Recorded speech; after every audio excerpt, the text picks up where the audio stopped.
Hello and thanks for tuning in to Me and My Golf. We're your coaches, Piers and Andy, and it's Monday. That means it's time for the Impact Show. Andy, what are we talking about today? Driving today, and we're going to be showing you the 3 biggest myths for driving. Let's take charge of your game. So welcome to the 10th hit at the beautiful Asbury in Shropshire, England. Now look, the Impact Show is all about you, so please post your comments down below and we will see if we can answer one for next week. You know, we've had loads of interactions, so keep them coming and we can help your golf this season. Yes, definitely. Now look, May, very excited, is all about finding fairways at meandmygolf.com. So we've got, obviously today is going to be a great video talking about obviously driver myths, but tomorrow we have a 6-part video series, Find a Fairway May, going live. You must make sure you check it out. Andy, we're really excited about it, aren't we? Yeah, lots of content on the website throughout the whole month that's really just geared to actually helping you hit fairways, so make sure you go and check that out. Right, today then, Piers, 3 golfing myths with the driver. Golfers are constantly coming to us and they are saying they are working on these things. So we thought, well, look, let's go through the most common things that that students are coming to us and saying that they're working on that actually are causing them problems. Because I think what golfers think, you know, can cause issues in the golf swing, can't they? So let's start with the first one, Piers, which is all about the move away, isn't it? The move away, and it's interesting you're saying about what they think, and sometimes if you think about something for a long time, it really can put you in a bad place. Exactly. So the first one is the first part of the golf swing into the backswing, talking about a low, wide golf swing. Okay, We've heard this a lot, haven't we? Heard this a lot. Driver. It kind of makes sense, doesn't it, to go low and wide? But this is often what happens when people go low and wide.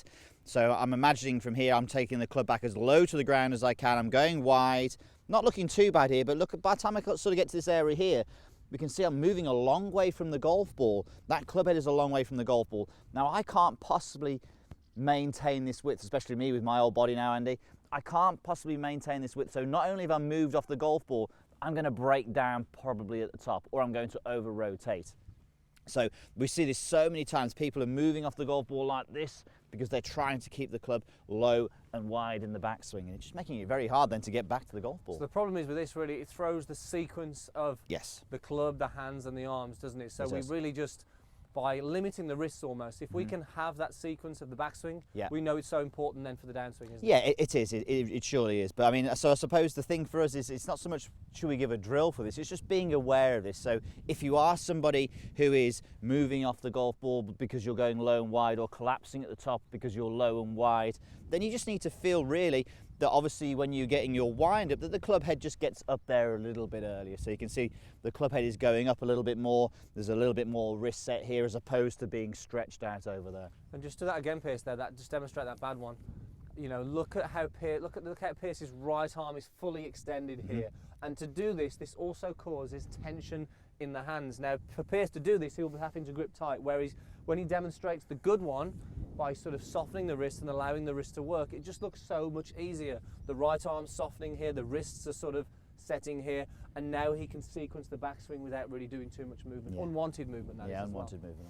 Okay, right, so let's see a shot. So hit one. The good sequence here. Yeah, so I'm just, again, I'm not really thinking about low and wide. The fact that the club is so long, it's going to be wide anyway, so that we do need width, of course, but when you think of it too much, it obviously can cause a problem.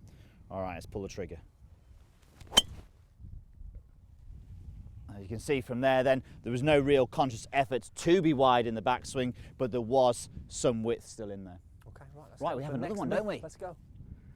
So Andy, we see that one a lot, don't we? The second myth as well, we do see a lot, and it's quite closely linked as well, isn't it? So we've got the body track in play here. Yep. What are you talking about in this segment? Well, the body track is going to see what's going on from the ground in terms of our weight and pressure. So one of the things that we hear a lot with the driver is, look, you need to shift weight in the backswing. Now, this isn't actually true. This is definitely a myth, because what we'd like to see, and certainly myself and Piers, we like to see that there is a pressure shift to the right. And there's a big difference between shifting pressure and shifting weight. So one of the things that we see with somebody who's trying to shift weight is that we see a move to the right with their lower body and their upper body. So here I am shifting weight, okay? I'm shifting weight to my right side, but I'm actually swaying away from the golf ball. You don't look in control there. Definitely no turn really either with that. So I'm actually getting a sway with one of our swing faults on the website.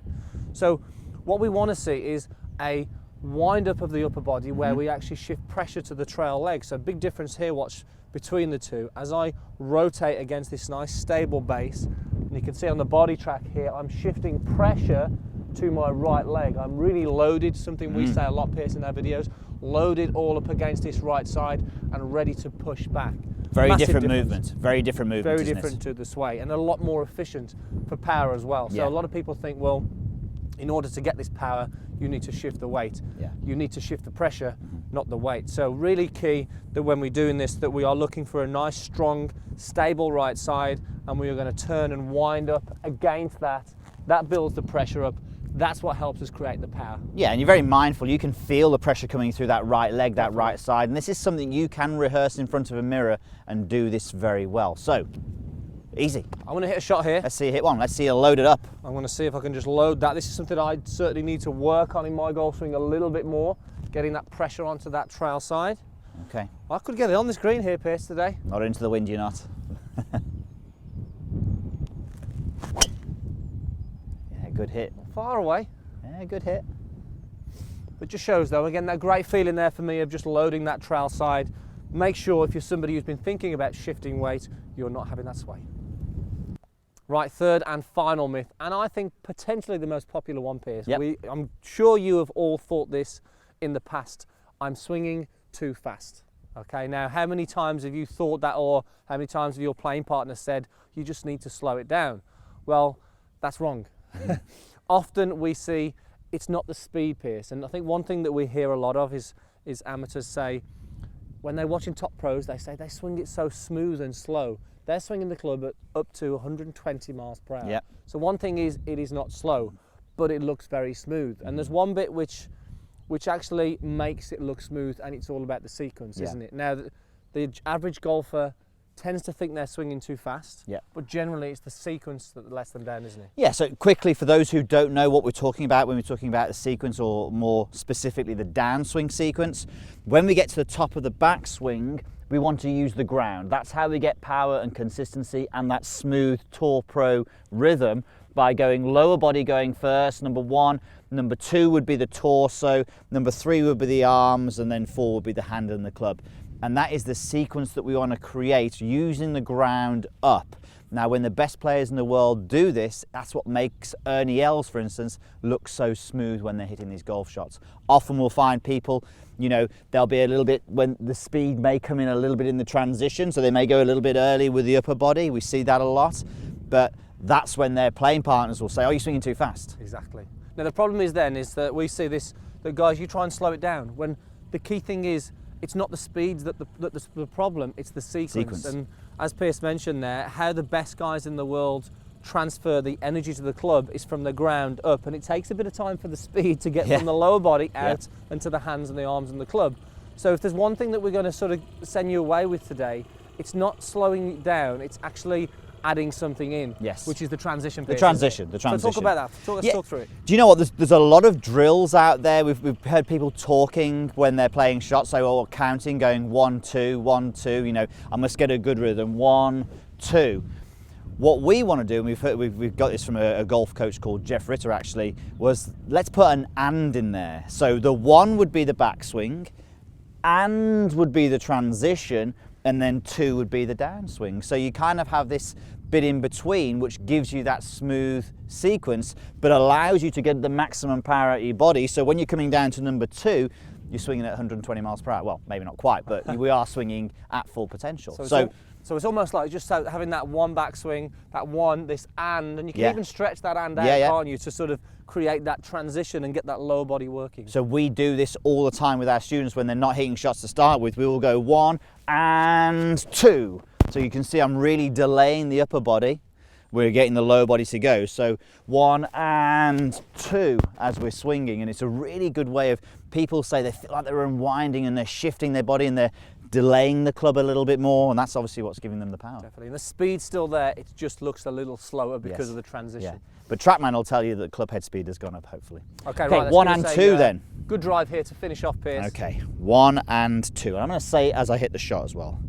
Okay, 1 and 2. And that's the best one. There we go. That could be on the green. No, it's way short. Oh, it's not far off. Okay, so again, another great one there to finish with, something that we hear so much. So look, if you are somebody who thinks that you're swinging too fast, generally it is something to do with the sequence of the body, and give that drill a go, it may just help. We hope you enjoyed the video, and if you did and you want to improve your golf, make sure you subscribe right down below, and don't forget to post your questions for next week. So please make sure you do that. Now also, if you want to check out the previous video, click over here.